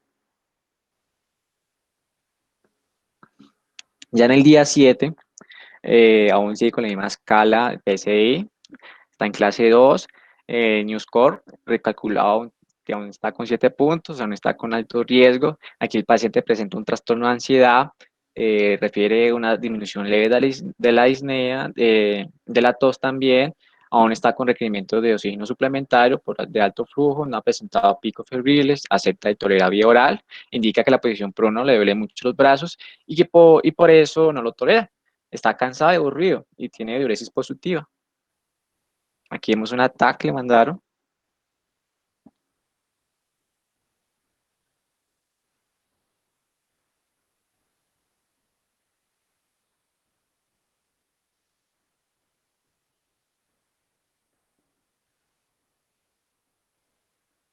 No sé si como tal alguien pudo apreciar el cambio a la ATAC que se le realizó al paciente al momento de ingresar al servicio de urgencias. Pues si pueden ver, ya hay mayor compromiso por parte de los alvéolos, ya tiene una neumonía más avanzada y se ve con mayor facilidad el patrón de vidrio esmerilado.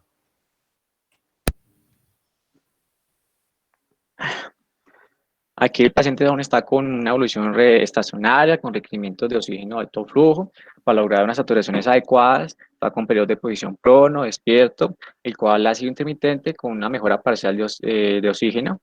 Aún se continúa con manejo en el área COVID por un alto riesgo de falla ventilatoria y deterioro clínico.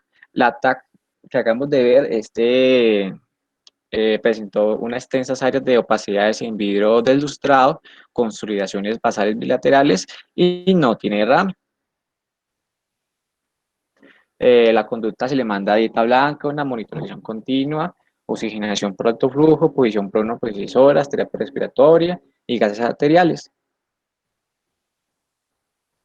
En los gases tiene un pH de 7.46, una PCO2 de 33, una PO2 de 56, una HCO3 de 24, un BID de 0.3, una saturación de oxígeno de 24 y una PAFI de 80. Aquí el paciente está con una calosio respiratoria hiposémica con un trastorno severo de oxigenación. Ya en el día 8, vamos a seguir con la misma escala de PCI, no ha cambiado nada. El Newscore aún sigue igual, está en alto riesgo. Aquí el paciente tiene trastorno de ansiedad, refiere sentirse algo mejor y con requerimiento de oxígeno suplementario de alto flujo y no ha presentado picos febriles. El paciente presenta una hipoxemia grave con una calcio respiratoria compensada, tiene un lactate de 1.7, no presenta déficit neurológico, está estable hemodinámicamente, con una evolución estacionaria, está con requerimientos de altas concentraciones de oxígeno, completa un esquema de desametasona y aún continúa con manejo médico. La conducta se le manda al paciente aprazolam, acetaminofén, omeprazol, desametasona, enoxaparina, inhaloterapia, una terapia respiratoria, se le manda una monitorización cardíaca continua y una oximetría de pulso continua, se le manda solución salina y también destroza al 10%. Ya en el día 9, aún sigue con la misma escala de PCI, está en clase 2, también con el Newscore, tiene 7 puntos, está en alto riesgo. Aquí el paciente refiere que sentirse un poco mejor, pero tiene disnea a mínimos esfuerzos. Aún está con requerimiento de oxígeno suplementario, alto flujo, no ha presentado picos febriles, aún tolera vía oral y está con diuresis. El paciente presenta murmullo vesicular disminuido, global de predominio en bases, con rostros escasos, tiene tirajes subcostales leves, con requerimiento de oxígeno suplementario, alto flujo, para lograr unas saturaciones adecuadas y presenta una leve mejoría en el patrón respiratorio. presenta glucometrías menores a 100 miligramos por decilitro, por lo que se le manda destroza 100% y ya se completó un ciclo de corticoides, por lo que se suspendió. Se le manda prazolana, acetaminofén, omeprazol, desametasona, enoxaparina, inhaloterapia, terapia respiratoria, está con monitorización cardíaca, oximetría de pulso, está con, le mandan destroza, si presenta el paciente una glucometría menor a 100. Ya el día 10, paciente con la misma escala de PSI, tiene un score con 7 puntos, alto riesgo. Aquí el paciente presentó una falla respiratoria tipo 1, tiene teletasias más fibrosis pulmonar sacular, tiene trastorno de la ansiedad controlado. Aquí debería sentirse un poco mejor el paciente después de un ciclo ventilatorio mecánico, está sin tos, no ha presentado picos febriles, sin vía oral el día de hoy y tiene diuresis positiva.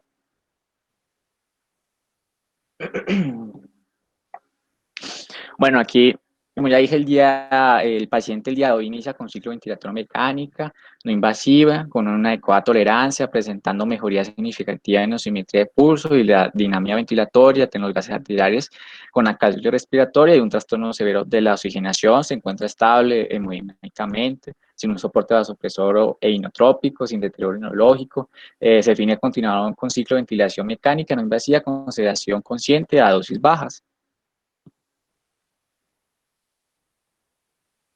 Al paciente se le manda prazolam, ipratrope, bromuro, omeprazol, desmetomidina, heparina de bajo peso molecular, cloruro de sodio, una monitorización continua en área COVID intermedia, se le manda un segundo ciclo de ventilación mecánica no invasiva de 4 horas y en los periodos de descanso se le manda estar en posición prono. Ya el día 11 el paciente Así con la misma escala de PCI, clase 2, también en New Score, tiene 7 puntos, está en alto riesgo. Aquí el sujeto refiere a sentirse, no persiste la disnea después de pequeños esfuerzos, ya hay presencia de tos, no ha presentado picos febriles y tolera vía oral. Perdón, Santiago. Bueno, cuando Santiago se refiere al día 11, es el día 11 de septiembre, ya que el paciente llevaba 13 días hospitalizado, ya que él entró como tal al servicio de urgencias el día 30 de agosto. Entonces ya en ese momento ya estaba con gran compromiso, ya llevaba 13 días hospitalizado y pues ya estaba como tal en el área COVID y siendo manejado con ventilación mecánica. Siguiente.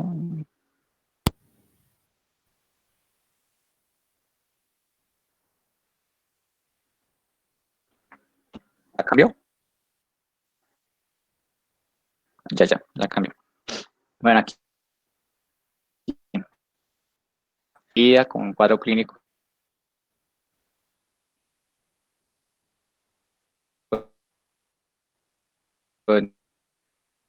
final por tiempo de evolución con secuelas pulmonares de tipo a un requerimiento de oxígeno de alto flujo, presenta alcalosis respiratoria y trastornos severos de oxigenación, se inicia el tercer ciclo de ventilación mecánica, no invasiva, con una buena tolerancia, con mejoría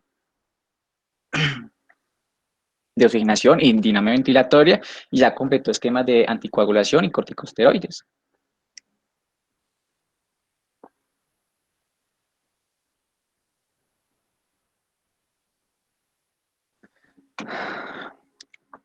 Se le manda casi lo mismo la vez pasada, dieta tolerancia, hipatropio omeprazol, desmetomidina, salbutamol, enoxaparina, ya otro tercer ciclo de ventilación y también los periodos de descanso se le manda estar en posición prono.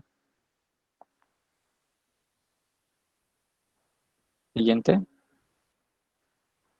Bueno, ya el paciente el día 12, a las 10:19 am, vamos a estar con la misma escala de PSI, está en clase 2, el New Score está con 7 puntos, está en fase resolutiva, presenta teletasias y fibrosis pulmonar, presenta un trastorno de ansiedad controlado. El día de hoy el paciente presentó una falla respiratoria, está con intubación orotraqueal en aumento con sedación y acople a ventilador mecánico.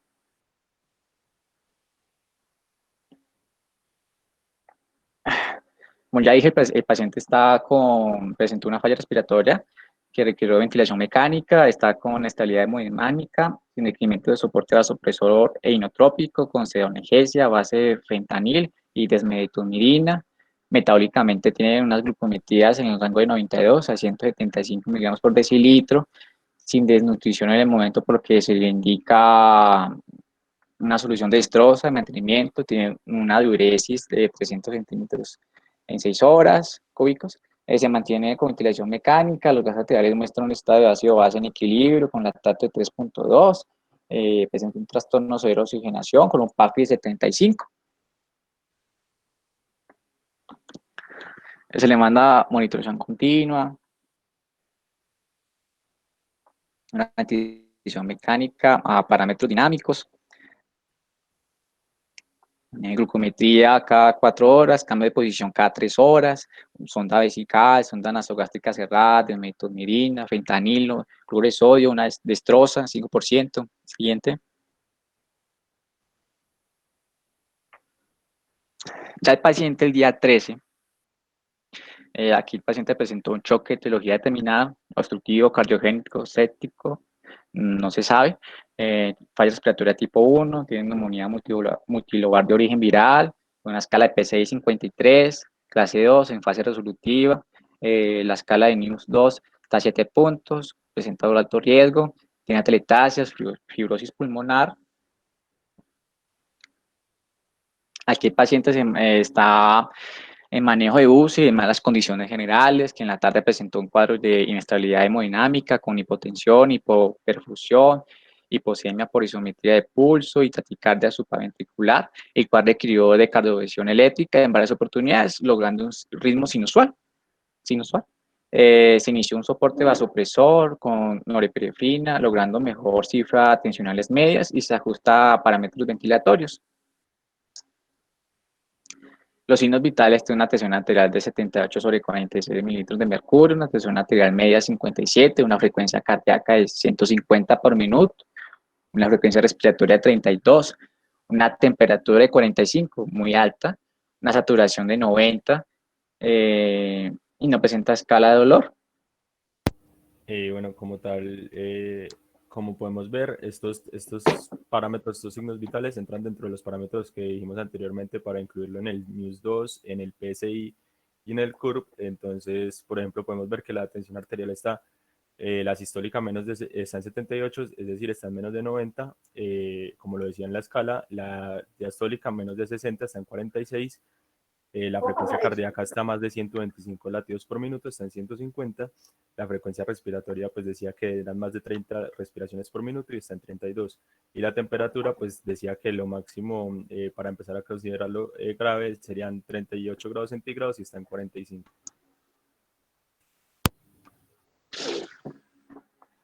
Como ya dije, el paciente está en mal estado general, está bajo sedación y relajante muscular.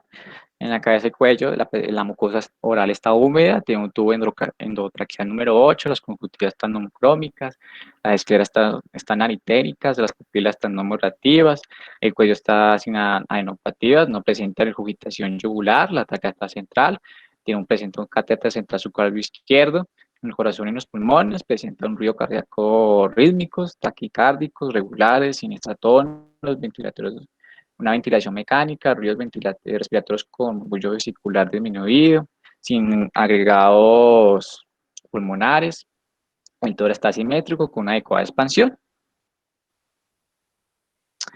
El abdomen está blando, dolor no parolable, no se palpan visceromegalias, los ruidos peristásticos están presentes, las extremidades están simétricas, eutróficas, no presenta edemas, tiene un llenado capilar en menor a 2 segundos, presenta equimosis y los pulsos periféricos están presentes. En la parte neurológica está bajo sedación, el pie está sin lesiones patológicas. Los paraclínicos presenta un pH de los gases, presenta un pH de 7.4, PCO2 de 109, una PO2 de 50, una HCO3 de 21.2, un lactato de 2.5, una PAFI 60, una FiO2 de 90. La hemoglobina está a 16.1, hematocrito está a 45%, presenta leucocitos de 20.000, unos neutrófilos de 17.500, unos linfocitos de 717, unas plaquetas de 32.000, una creatinina de 0.87, un potasio de 5, un cloro de 107, un BUN de 31, un calcio de 7.8 y sodio de 141. Bueno, comparándolo con valores normales y con los valores de referencia que decía en la tabla, de los leucocitos están en 20.000 y decía que los leucocitos pues ya considerados altos para como tal la escala de gravedad deberían ser mayor de 12.000. Entonces podríamos decir que tiene una leucocitosis secundaria a una neutrofilia. Las plaquetas están demasiado bajas, ya que, pues, como conocemos, los valores normales son de 150.000 a 450.000, están en 32.000, entonces cumple con el valor de linfocitopenia, perdón, plaquetopenia, perdón. Y el potasio está un poco elevado, el cloro pues se mantiene un poquito elevado de los valores normales, el boom no sobrepasa los 33 miligramos sobre decilitro, como lo decía en la escala de gravedad, y ya podemos continuar. Bueno, aquí ya en la evolución de urgencias del paciente, la parte subjetiva, tenemos paciente masculino en la sexta década de vida con una clínica de neumonía, de etiología viral, confirmada para SARS-CoV, una evolución tórpida que combinó esquema de corticosterapia con una evolución no favorable, con alta sospecha de secuelas y fibrosis pulmonar secundaria a una infección por SARS-CoV, quien presentó falla ventilatoria requiriendo soporte ventilatorio mecánico invasivo el día de ayer, con mala copia a la misma, por lo cual se analgesia y se indicará según evolución relajación neuromuscular para lograr un mejor acople y así buscar una mejora. Presenta un trastorno severo de la oxigenación, se realizan gases arteriales, el cual presenta una hiperlatemia en ascenso, persistencia de hiposemia severa, se ajusta a analgesia, se indica optimización de terapia diurética, se indica para clínicos de control para la tarde, una vigilancia de función renal por oliguria importante, no ha requerido soportes sinotrópicos y vasopresor, continuidad con terapia respiratoria inhaloterapia, tiene soporte de ventilatorio mecánico con medidas de protección alveolar, se ajustan parámetros ventilatorios.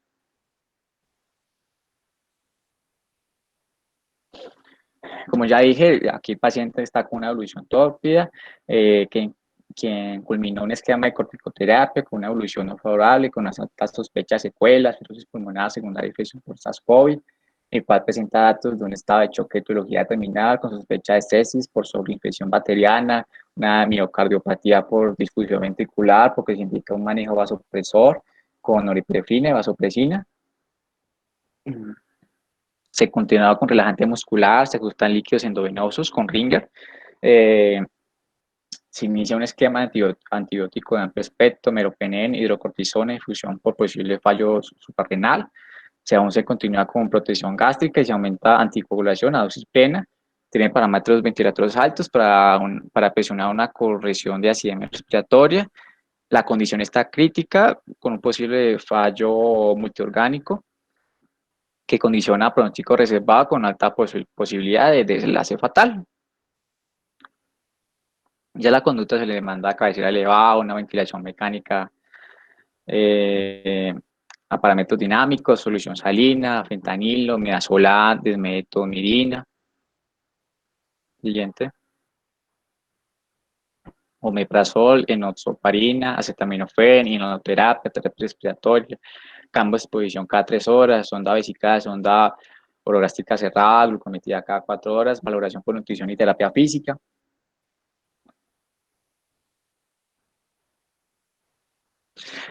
Aquí el paciente, ya el diagnóstico en general, tenemos neumonía viral, tiene una insuficiencia respiratoria aguda, tiene infección debido a coronavirus, ya sabemos que tiene COVID-19, tiene un choque no especificado.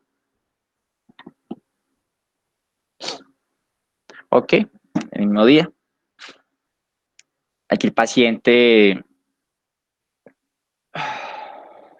a las 5 horas El paciente se encuentra en un mal estado general, el cual presenta una bradicardia, posteriormente sistólica, que por condiciones de fallo orgánico múltiple y estado de choque refractario no se realizan maniobras de reanimación, el cual se declara fallecimiento a las 5 horas con 5 minutos. Aunque las medidas fueron las mejores, desafortunadamente el paciente murió acá, no presentó una mejoría. Desde el día 30 de agosto al 15 de septiembre, se pudo ver que medio mejoró un poquito al principio, pero se fue perdiendo pocamente la salud del paciente hasta que falleció.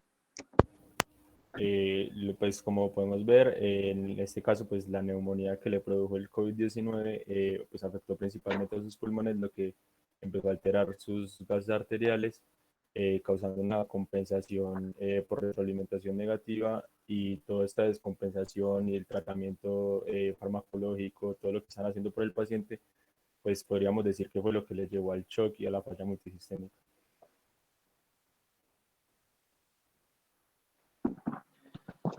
Bueno, aquí la biografía. Siguiente. Muchas gracias. Agradecemos al doctor Valderrama por su asesoría y les agradecemos a ustedes por su permanencia en la conferencia. Esperamos que le haya sido de su agrado este núcleo y estamos puestos entonces a alguna duda o comentario respecto a esta presentación.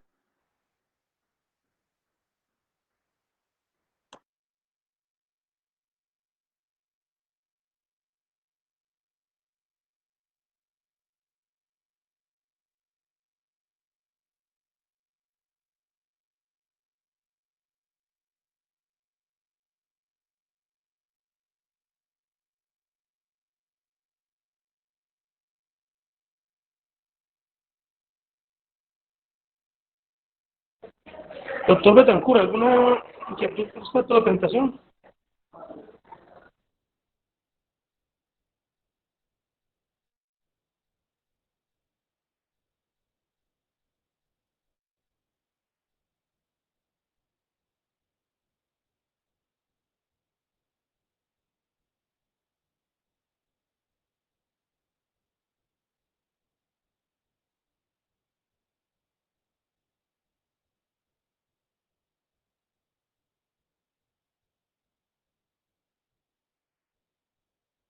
Bueno, de pronto les gustó el núcleo, les gustó el caso clínico. ¿Qué opinan acerca del paciente? ¿Qué opinan del manejo que se le dio? Por lo menos hablen. ¿Están presentes? Sí, acá estamos. Ah, bueno, menos mal.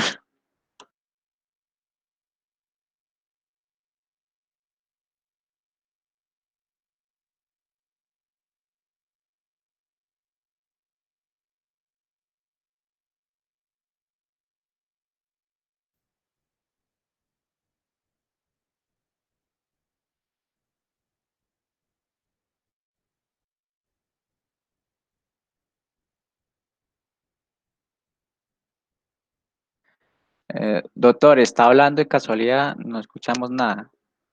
Está silenciado, doctor.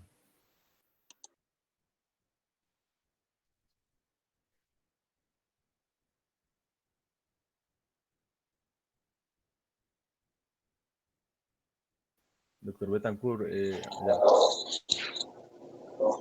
Sí, mire, yo ya escuché la conversación. ¿El doctor Valderrama les hizo alguna pregunta o algo? No, doctor, dijo que ¿qué opinaba usted acerca del núcleo y del caso clínico? Mire, yo opino que listo, la revisión está completa. El caso clínico es pues un caso de mucha actualidad en el cual veo que revisaron todas las variables.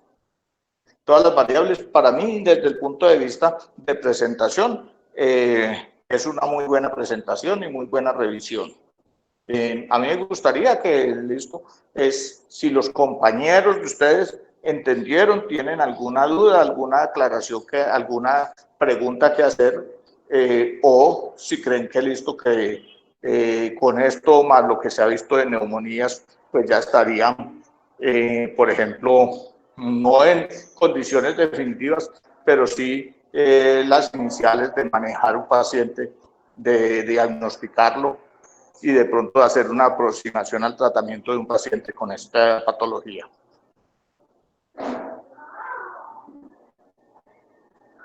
¿Alguien de diferente del grupo que expuso? Buenas tardes, hola doctor. Hola, buenas tardes. Pues doctor, de pronto como tal sí podríamos como encaminarnos y semiológicamente ubicarnos y todo, entonces muy bien, y los muchachos también lo hicieron muy bien y las diapositivas súper organizadas, así que no, súper bien todo. Bueno, entonces yo igualmente considero de que la presentación estuvo muy bien y que, pues como siempre, después de un trabajo arduo que se gasta y que tuvieron ahí, felicitarlos y la nota es directamente dependiente del trabajo que hayan desarrollado con el doctor Valderrama, quien es el asignado.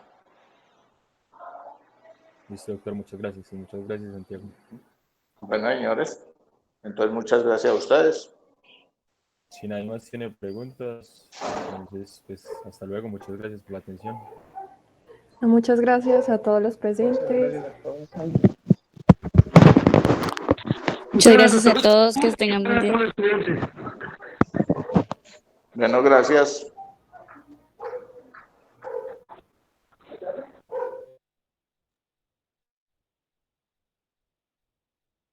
Máquinas.